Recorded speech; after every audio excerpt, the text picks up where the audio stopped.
Hi friends, இன்றைக்கி வெண்டைக்காய் சாம்பார் தான் வச்சுருக்கேன். இது காலையில் சாப்பாட்டுக்கும் டிஃபனுக்கும் ஆகிடும். இது எப்படி செய்யலான்னு பார்க்கலாமா?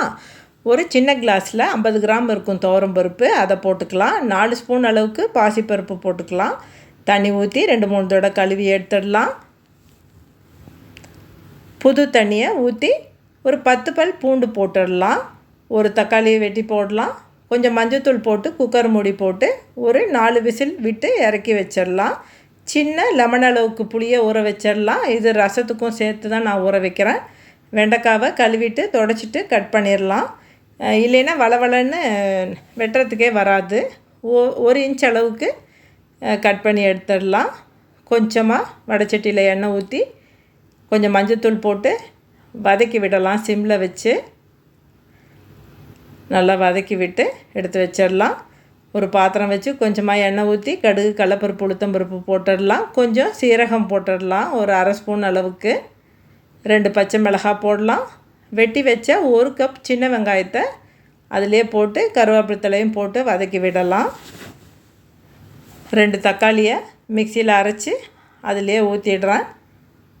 அதையும் நல்லா வதக்கி விடலாம். நல்லா பச்சை வாசம் போகிற அளவுக்கு வதங்கிடுச்சு. இப்போ 1 ஸ்பூன் காஷ்மீர் மிளகாய் தூள் போட்டுக்கலாம். 2 ஸ்பூனு சாம்பார் தூள் போட்டுடலாம்.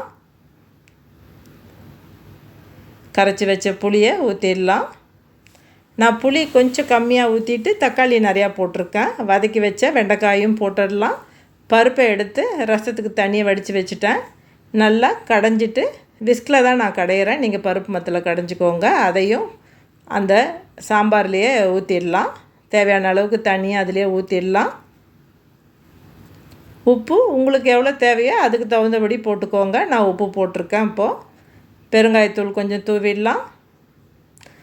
ஒரு ஸ்பூன் கரும்பு சர்க்கரை, நாட்டு சர்க்கரைன்னு சொல்லுவாங்க, அதையும் போட்டுடலாம்.